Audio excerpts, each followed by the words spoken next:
Apakah Allah masih menerima taubat kita jika kita sudah pernah berzina? Oh, kalau berzina jangan ikut-ikut saya.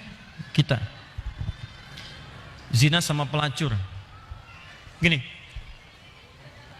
kalau Anda masih punya kesempatan bernyawa dan belum sampai nyawa itu ke kerongkongan, maka taubat itu sangat terbuka bagi Anda.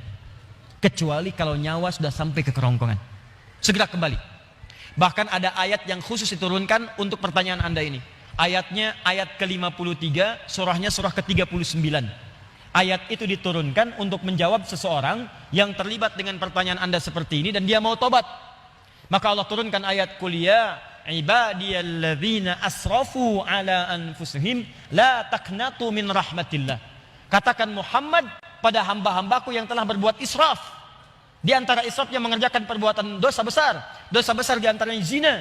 Ketika dikerjakan seperti itu dia mau tobat. Kata Allah, ayo tobat, jangan putus asa dari rahmat Allah Subhanahu wa taala. Kenapa ada kalimat jangan putus asa? Karena orang kalau berbuat dosa besar, setannya lebih mudah menjerumuskan dia. Karena akan dibuat kalimat-kalimat dalam dirinya seakan-akan mencegah dia untuk bertobat. Sudah, dosa kamu berbuat sudah begitu besar, nggak ada kesempatan untuk bertobat lagi. Sudah, kamu sudah terlanjur basah, berenang sekalian, tinggalkan perbuatan yang ini. Kamu medannya di sini, kamu dunianya di sini.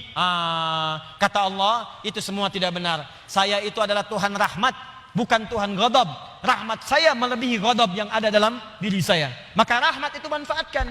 Tobat. Ayo tobat. Saya katakan, jangankan Anda, pelacurnya pun, maaf ya, duhai perempuan-perempuan dimanapun Anda berada, yang terjebak dalam pengaruh setan untuk menjajakkan dirinya, sehingga disebut dengan pelacur. Maaf, saya tidak ingin memperindah bahasa ini. Saya tegaskan pada Anda ya, kalau maksiat itu istilahnya jangan dibikin sopan. Kalau dibikin sopan nanti bangga tampilannya. Maaf, koruptor maling. Ketika dibuat koruptor, dipakein jaket kuning, cuman pakai jaket, masya Allah, enak banget senyum-senyum bawa tas. Kontingen koruptor Indonesia bawa tas, senyum, foto-foto, bilang maling. Samakan dengan ayam. Kenapa orang pencuri ayam disebut maling? Pencuri uang ratusan miliar triliun disebut dengan koruptor. Walaupun mungkin maknanya berbeda, tapi kalimatnya diperindah. Maaf, perempuan menjajakan diri di malam hari jangan disebut kupu-kupu, nggak ada hubungan.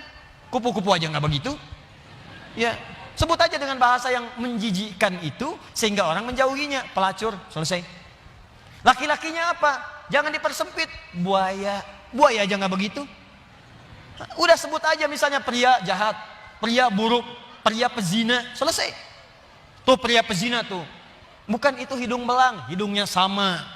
Nggak belang dia. Katakan pezina. Begitu disebut pezina, dia akan menjauhi perbuatan itu. Ayo tempat-tempat zina, sebut aja begitu. Ya, jangan disebut dengan kalimat-kalimat yang indah. Begitu disebut dengan kalimat yang indah, seakan-akan perbuatan itu menjadi baik. Teruskan. Pernah dengar tentang hadis ini? Seorang pelacur memberikan air, minuman kepada seekor anjing. Ketika diberikan itu tiba-tiba keluar firman-Nya, dengan segala keikhlasannya dia masuk ke dalam surga. Pernah dengar hadis itu? Jangan salah baca. Kalau salah baca nanti, jadi pelacur aja bisa masuk surga. Cukup cari anjing aja, anjing kasih minum surga. Kalau seperti itu enak banget. Bukan, cara bacanya adalah ketika dia memberi minuman itu, dia sadar dengan dirinya. Ini anjing aja hewan najis, disebut najis, keadaannya terhina, diberikan minuman, tiba-tiba dia bisa berubah beraktivitas dengan cara yang baik. Saya manusia, bukan hewan. Walaupun saya melakukan perbuatan hina, kenapa saya tidak berubah seperti anjing ini punya energi? Dalam bahasa syariat, wahyu itu disebut dengan tuntunan air. Allah menurunkan air dari langit, membuat tanaman yang kering, tanah yang kering menjadi gembur kembali. Allah menurunkan wahyu-wahyu dari langit, ajaran-ajaran, membuat hati yang kering menjadi subur kembali untuk melakukan perbuatan-perbuatan baik. Sadar dia dengan perbuatan itu, bertobat dirinya. Tobat itu yang menggugurkan dosanya, berubah jadi beramal soleh. Amal solehnya yang menjadikan dia terjamin surga di sisi Allah Subhanahu wa taala.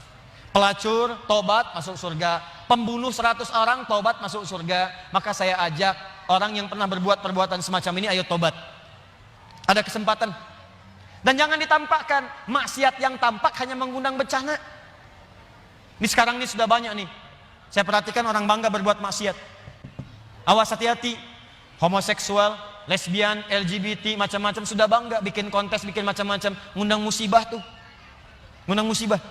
Dan kita doakan, kita ajak mereka dakwahi dengan lembut supaya meninggalkan perbuatan-perbuatannya.